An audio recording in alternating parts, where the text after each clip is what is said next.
최후의 날. 이날에는 저녁 먹다가 행하신 세족식이 있었고 그 다음으로는 성찬식이 있었으며 성찬이 끝난 다음에는 다락방 설교를 하셨습니다. 다락방에서 최후의 유언 설교를 하시며 세상이 알 수도 줄 수 없는 평안을 내가 줄 것이다. 그리고 내가 아주 떠나는 것이 아니라 맨션 너희들의 처소를 준비하고 가는 것이고 또 데리러 다시 올 것이며 하늘에 있으시면서 기도하는 모든 것들을 응답하실 것이다. 그리고 나를 대신하여 너희에게 보혜사 성령을 보내주실 건데 그 보혜사 성령이 너희들을 위로하고 격려하며 상담해주고 변호하면서 내가 너희들에게 가르쳤던 모든 것들을 생각나게 하실 것이다 라고 말씀을 하십니다. 그러면서 하늘을 우러러 중보 기도를 하시고 내일 아침 9시가 되면 십자가에 달리실 것이기 때문에 그 고난을 맞이하면서 기드론 시내 저편에 있는 겟세마네 동산에 올라가 마지막 기도하시면서 하루를 마감하십니다. 죽음을 앞에 두고 계신 주님, 정말 많은 교훈과 가르침과 사역을 하셨는데 그 중에서 제일 먼저 하셨던 세족식, 이 세족식에 대해 은혜를 나누기를 바랍니다. 예수님께서 십자가에 달리실 때가 다가왔을 때에 마귀는 벌써 시몬의 아들 가룟 유다의 마음에 예수님을 팔려는 마음을 집어넣습니다. 사단이 쓰는 전형적인 방법이지요. 여러분, 마음이란 뭐냐면 사람이 본래부터 지닌 품성입니다. 그러므로 모든 사람은 선해요. 하나님이 선하신데 모든 사람은 하나님의 형상대로 지음받았기 때문에 모든 사람은 선합니다. 그러므로 이 마음에서 마음으로 행동하고 마음에서 마음으로 표현하며 마음에서 마음으로 전달하게 되면요 매일 감동이 흘러넘칩니다. 기쁨이 있고요, 행복이 있고요, 사랑이 끊이질 않는다는 거죠. 그러므로 이 마음에 생각이 들어오지 못하도록 해야 돼요. 왜냐하면 생각은 머리를 써서 사물을 헤아리고 판단하는 작용을 하기 때문에 마음에 생각이 들어오면 자기 중심적으로 헤아리게 됩니다. 이기적으로 판단을 하게 돼요. 그래서 마음이 흩어집니다. 불필요한 궁금증이 생기고요, 의심이 생기고 또한 적대감이 생기는 거지. 예를 들어서 예수님에 대한 가룟 유다의 마음은 어떤 마음이었을까요? 감동이었을 겁니다. 3년 동안 예수님과 함께 공생애를 하면서 그 예수님을 만나기 전에 참 많은 사람을 만났을 텐데 세상에 이런 사람이 어디 있나? 일반적으로는 인기 있는 사람, 돈 많은 사람, 영향력 있는 사람 만나기를 좋아하는데 이분은 가난하고 힘들고 조롱받고 아프고 소외되고 늘 이런 사람과 친구가 되어주시고 엄청난 능력을 행하신 것을 내 눈으로 봤는데 사람으로서는 도저히 할 수 없는 그러한 여러 가지 엄청난 일들을 많이 하셨는데 그거를 이용해서 권력 잡을 생각도 많이 하시고 왕을 삼으려고 하면 그 자리를 떠나기도 하시는 예수님. 이 예수님에 대한 가룟 유다의 마음은 감동 그 자체였습니다. 내가 이런 분을 알고 있다는 그 자체가 기쁨이었고요, 행복이었고요, 자랑거리였어요. 게다가 나한테 돈을 맡겼습니다. 여러분, 재정을 맡긴다는 거는요 최후의 신뢰를 한다는 거잖아요. 그렇기 때문에 생각이 들어오기 전에 이 가룟 유다의 마음은 천국이었습니다.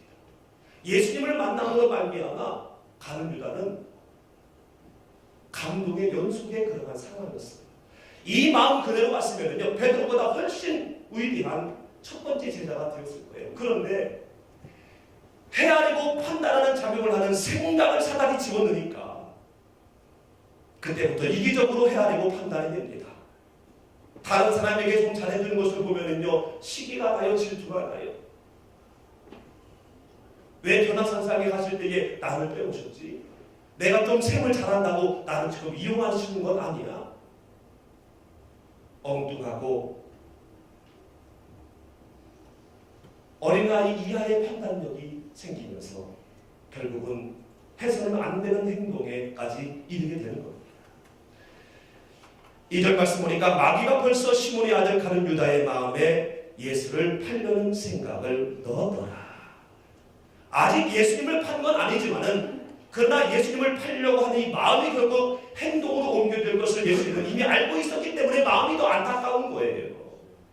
이 생각을 받아들임으로 인하여 이가 어떻게 할 것인지를 알기 때문에 더 힘든 거지. 여러분, 모르고 배신을 당해도 억울하고 기가 막힌데 뻔히 알면서 이용당하고 배신당하면요 얼마나 더 기가 차겠습니까? 그것도 매우 가까이 있는 사람. 예수님도 재정을 맡겼다면요 이 가룟 유다를 굉장히 인정한 것 아니겠습니까? 어쨌든 지금 예수님의 심정은요 복잡합니다. 그리고 상황도 위협스럽고요 긴박해요. 그래서 이때는 대책을 강구해야 할 시점이었어요. 그런데 바로 이럴 때에 주님은 다소 엉뚱한 듯한 한 가지 행동을 하십니다. 제자들의 발을 뜬금없이 씻기시는 거예요. 성찬식 하기 이전에 갑자기 세족식을 하시는 겁니다.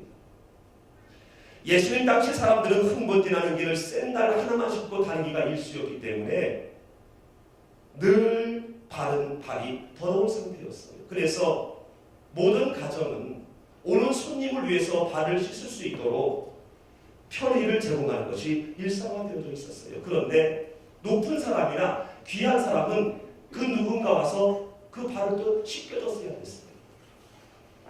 그래서 주인은 대체적으로 이 일들을 종들 가운데 하급종, 별 볼 일 없는, 일도 잘 못하는 그 종들에게 이 일을 맡겼습니다. 아무리 하급종으로서 맡은 일이지만은요, 냄새나고 때로는 오물 묻은 발도 씻겨야 되기 때문에 그렇게 상쾌한 일은 아니었어요. 아무리 천수받는 하급종이었지만은요, 달갑지 않은 일이 바로 발 씻는 겁니다.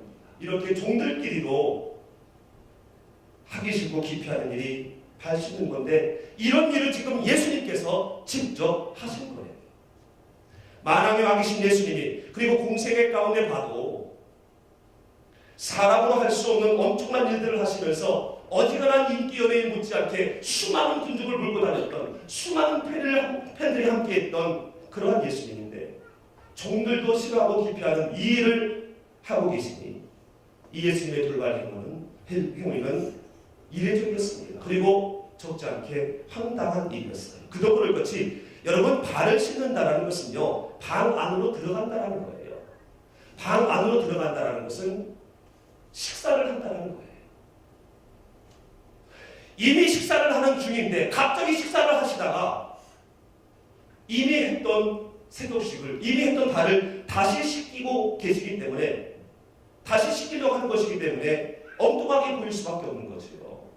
어리둥절할 수밖에 없는 그러한 상황이었다는 겁니다.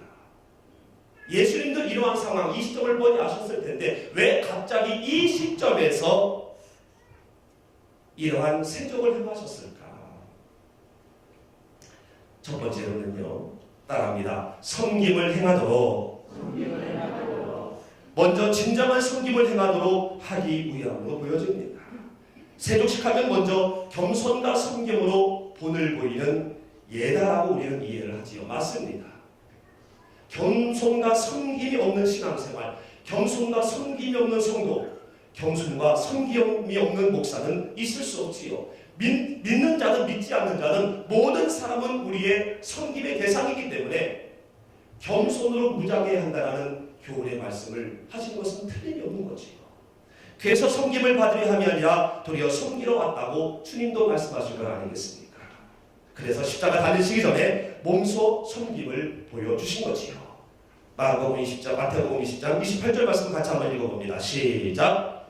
자가 벗은 섬김을 받으려 함이 아니라 도리어 섬기려 하고 자기 목숨을 많은 사람에게서 불러주려 함이니라. 아멘. 성품적인 면에서 봐도요 온유하고 겸손으로 무장하신 분이기 때문에 충분히 섬김을 받으실 만한 분이고 또 행동적인 노릇으로 볼 때에 도저히 사람으로서는 할 수 없는 엄청난 일들을 행하셨기 때문에 섬김마다 마땅함에도 불구하고 도리어 섬기시러 오셨는데 목숨을 내어주면서 섬기려고 오셨다는 거예요. 이것은요, 사람의 상식으로는요 이해되지 않는 말입니다.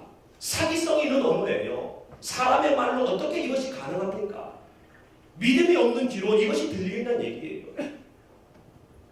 그러므로 쉽지 않은 것이지요. 사랑하는 성도 여러분, 그럼에도 불구하고 우리는 예수님처럼 섬기는 자가 되어야 할 줄로 믿습니다. 목숨을 내놓을 수는 없다 할지라도 하나님의 자녀로서 최선을 다하여 섬기는 우리가 되어야 할 줄로 믿습니다. 상식적으로 이해되지 않고요, 자존심 상해요. 그리고 말도 안 되는 상황이라 할지라도 섬길 때에 예수님이 섬김으로 말미암아 나타났던 그 역사가 오늘날 여러분 앞에서도 나타나게 될 줄로 믿습니다. 만왕의 왕이신 주님이 하급종이나 하는 발을 씻기는 이 일 자체가 바로 말도 안 되는 일이에요. 그럼에도 불구하고 예수님이 하셨기에 우리도 하여야 될 줄로 믿습니다. 여러분, 그러기 위해서 삶의 허리를 굽히시기를 바랍니다. 사회적인 진리나 신앙적인 모든 연륜, 우리의 삶에, 우리의 마음에 허리를 이루고 있는 그 모든 것들을 굽히자라는 거예요. 그리고 마음의 자세를 낮추십시오. 그리할 때에 일반적으로 어른이 아이를 섬기고, 선생님이 제자를 섬기고, 있는 자가 없는 자를 섬기고, 먼저 단 자가 나중에 자를 섬기고, 부모님이 자녀를 섬기고, 이렇게 섬기는 세족신앙을 소유하게 될 줄로 믿습니다. 섬기는 세족신앙으로 말미암아 여러분의 주변에 있는 모든 사람이, 여러분의 가족이, 직장인이, 여러분의 이웃들이, 우리 모든 성도가 여러분의 믿음을 보게 되는 역사가 일어나게 되기를 주님의 이름으로 축원합니다. 보여진 그 믿음으로 말미암아 그의 영혼이 구원받고 여러분의 삶과 그의 삶도 구원받게 되어지는, 만사형통되어지는 천국의 삶을 살게 되어지는 역사가 일어나게 되기를 주님의 이름으로 축원합니다. 두 번째로, 일반적으로 우리가 세속식하면은 여기까지로 우리가 이해를 했습니다.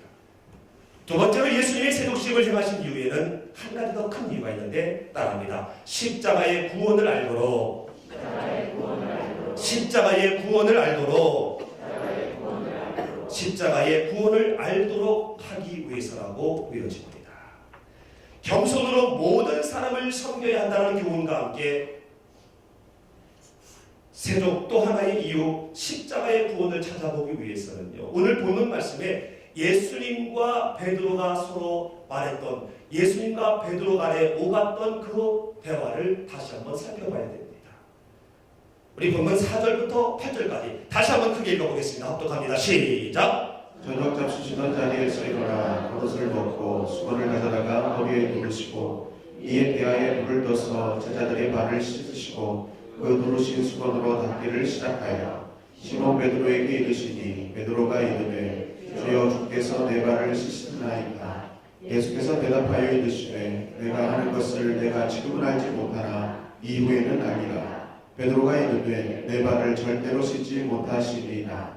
예수께서 대답하시되 내가 너를 씻어주지 아니하면 내가 나와 상관이 없느니라. 아멘. 저녁을 잡수시다가 갑자기 예수님이 자리에서 벌떡 일어나시더니 겉옷을 벗으시고 수건을 가져다가 허리에 두르신 다음에 대야에 물을 떠놓고 제자들의 발을 씻기기 시작을 합니다.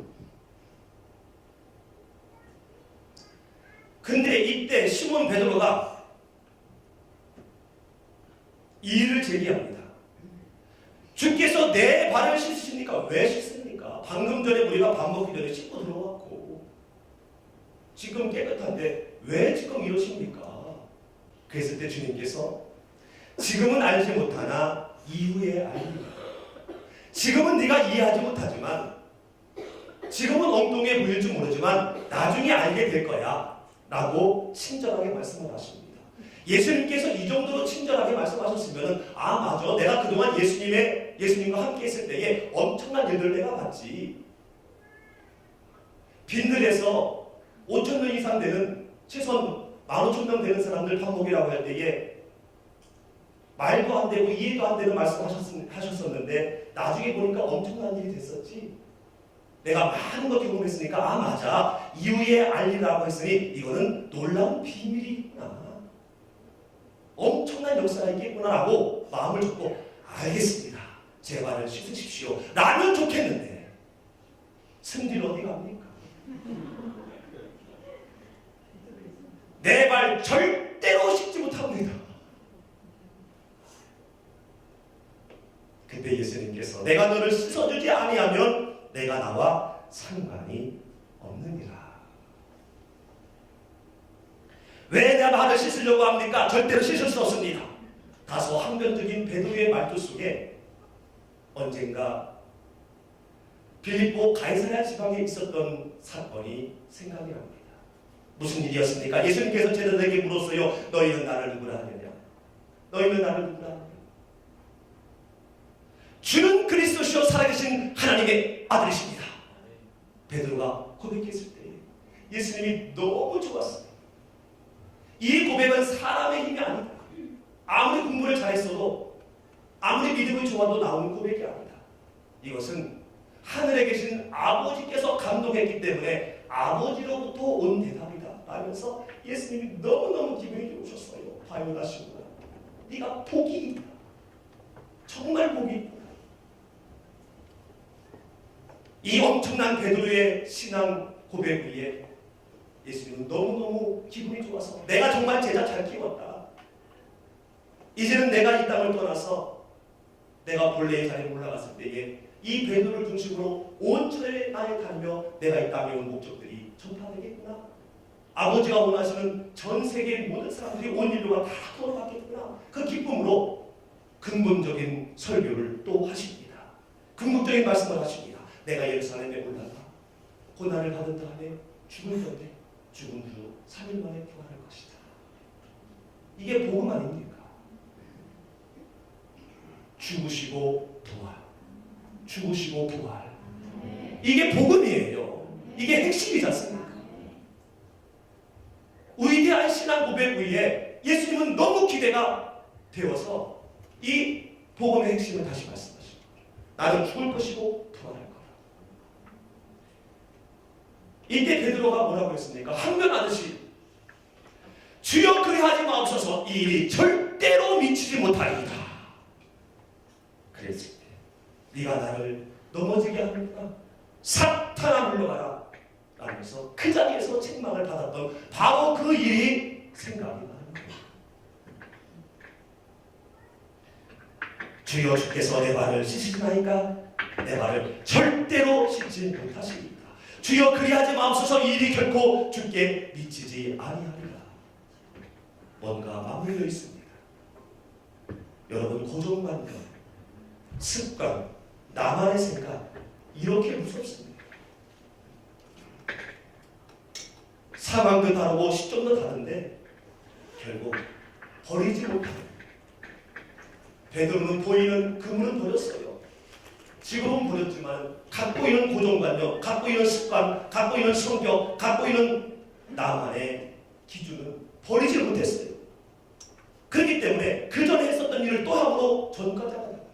이 법이겠습니다. 사랑하는 성도 여러분, 세족 두 번째 의미의 결론부터 말씀을 드릴게요. 십자가의 죽음입니다. 세족의 깊은 의미는 십자가의 죽음이에요. 찢기시고 흘리실 예수님의 십자가 순환의 의미를 담고 있다는 거예요. 몸이 찢겨지고 터져나오는 피, 이 나눔의 성만찬 그림자가 바로 세족식이라는 거예요. 그래서 볼레기아 DS에서는 세족식을 먼저 하고 성만찬을 하지. 성경이 그렇겠어. 그러므로 베드로가 자기 발을 씻지 못하게 하는 것은요, 단순한 항변적 언어가 아니라 인류의 구원, 예수님의 십자가의 죽음, 곧 하나님의 일을 사람의 생각으로 막고 있는 것이기 때문에 악한 언어였습니다. 그래서 가이사랴에서처럼 두 번째니 더 호되게 혼나겠구나. 그때는 사탄아 물러가라 그랬는데 사탄아 저 멀리 물러가라 라고 이 정도로 책망받겠구나 라고 싶었는데 죽음이 임박한 시점이라서 그런지 몰라도 예수님의 반응이 예상을 빗나갑니다. 8절 하반절 시작. 하가시되 내가 너를 씻어주지 아니하면 내가 나와 상관이 없느니라. 내가 너를 씻어주지 아니하면 내가 나와 상관이 없느니라. 굉장히 중요한 말씀입니다. 엄청나게 중요한 말씀입니다. 저는 요즘 고시생이 된 느낌이에요. 왜냐하면 말씀을 끝나면 오늘 밤에 가서 그 내일 있는 말씀을 묵상해야 되고 그리고 새벽 예배 드리고 가서부터는 거의 제가 기도처에서 안 나왔거든요. 그러면 그때부터 본문을 잡고 기도하다가 누워있다가 일어나다가 가문되면 쓰고 밥이 때가 언제인지 물론 금식을 하지만 그리고 잠도 자다가 새벽 1시든 2시든 자다가 뭔가 생각이 나면 일어나도 하고 24시간 불이 켜 있습니다. 제 기도처에. 그러면서 이 깨달음이 왔는데요. 제가 얼마나 힘들게 몰랐는지. 내가 너를 씻어주지 아니하면 내가 나와 상관이 없느니라. 상관이 없느니라. 굉장히 부드럽게 말씀하십니다. 베드로야, 내가 너를 지금 씻어주지 아니하면 내가 너와 상관이 없어져. 너 큰일 나. 너 큰일 나. 세종은 겸손과 섬김의 예포임과 동시에 찢기시고 흘리심의 십자가의 죽음의 의미도 있다고 했는데 이 말씀은 바로 뭐냐면 내가 너를 위해 십자가에 찢기고 피를 흘려 죽어야만 내가 너와 상관되어서 너와 영원히 함께할 수 있어. 영원히 천국에서 너와 내가 함께 살 수 있는 거야 라는 거란 메시지인 겁니다. 만약에 내가 죽음을 만료해서 내가 죽지 아니하면 내가 십자가에 달려 죽지 않으면 나는 너와 상관이 없어지기 때문에 너는 이 땅에서 받아 누려야 될 축복도 못 받고 하나님의 나라의 유혹도 받지 못하고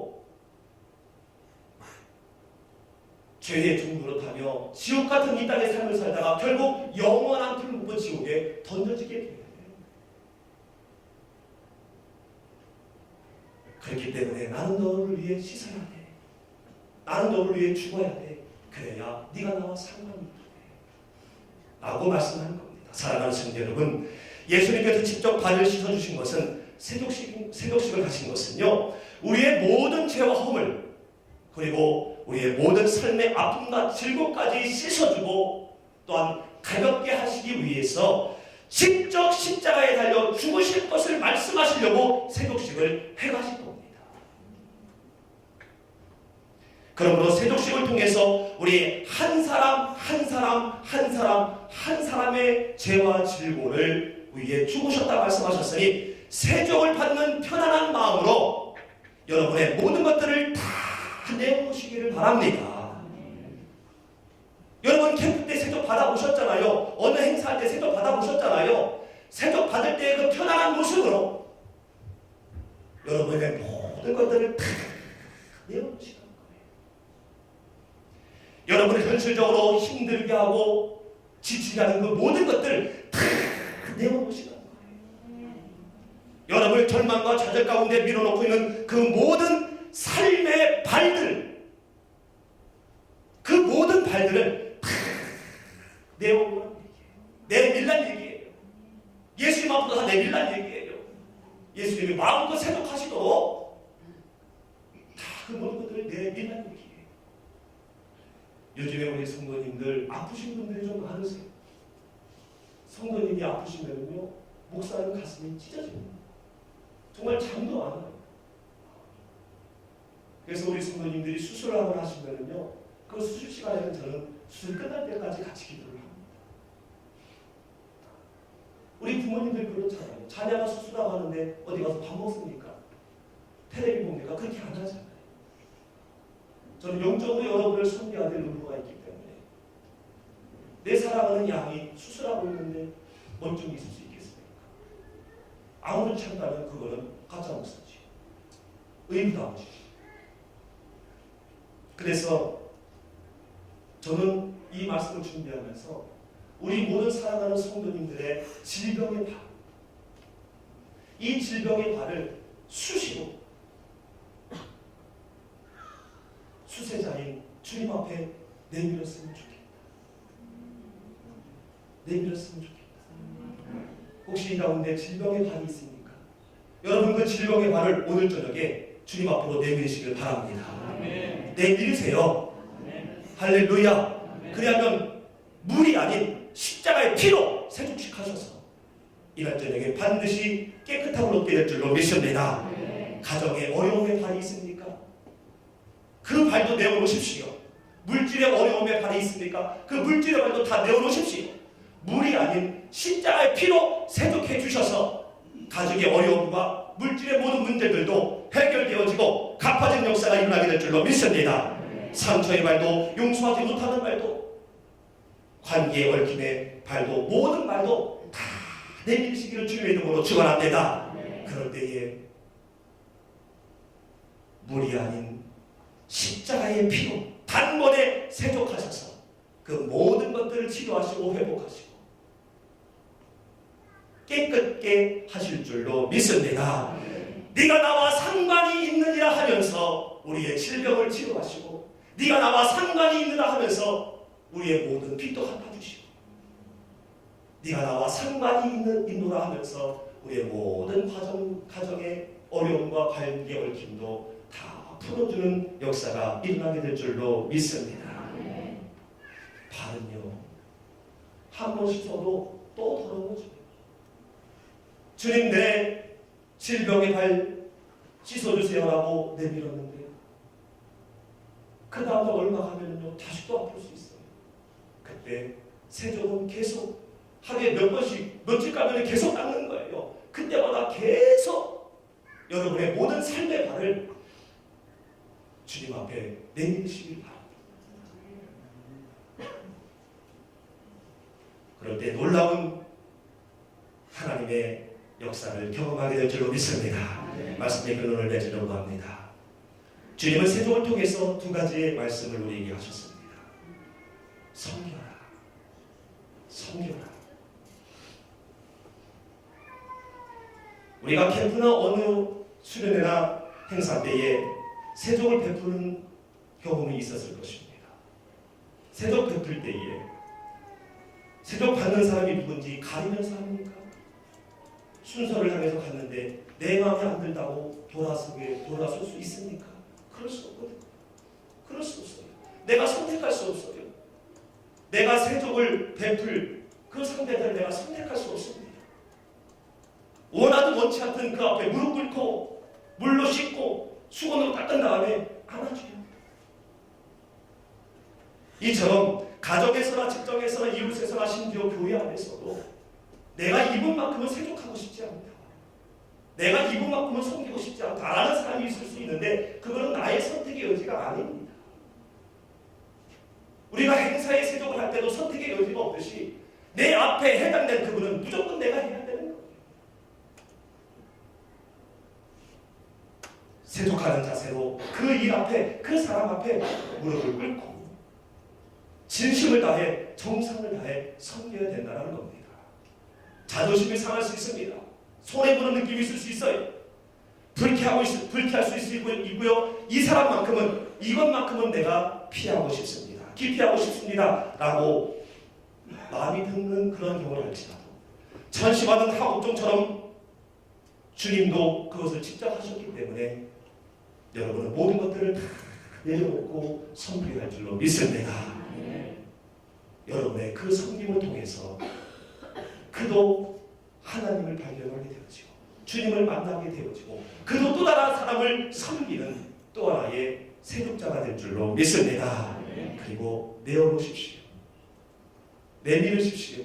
따라합니다. 내밀어라. 내밀어라. 내밀어라. 이제 내밀어라는 것이 이해가 됐지요? 내밀어.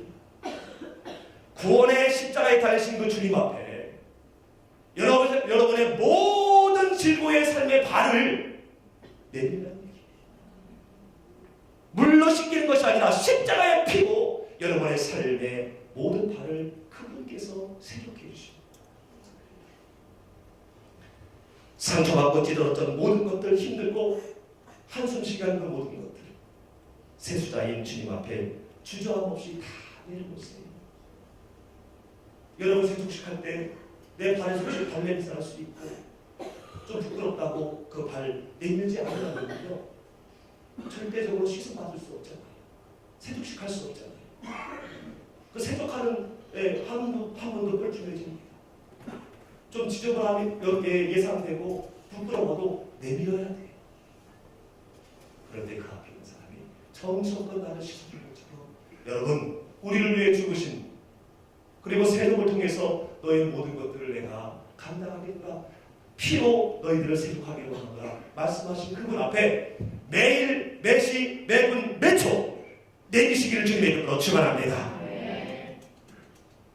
치료되고 회복되며 갚아지고 부활되는 역사가 여러분 가운데 있어지게 될 줄로 믿습니다. 사랑의 아버지 하나님, 예수님께서 잡히시기 전에 제자들에게 세족을 행하시면서 섬겨라, 그리고 너의 모든 삶의 모욕을 지키시고 흘린 나에게 다 내놓으라. 교훈하셨는데 하나님, 이제는 내가 어떠한 상황에서도, 이해되지 않는 상황에서도 이제는 세족을 행하는 나의 삶이 되게 하여 주옵소서. 그래 나의 모든 것들을 주님 앞에 다 내어놓고 주님 앞에 다 내어놓는 그런 나의 삶이 되게 하여 주옵소서. 주님께서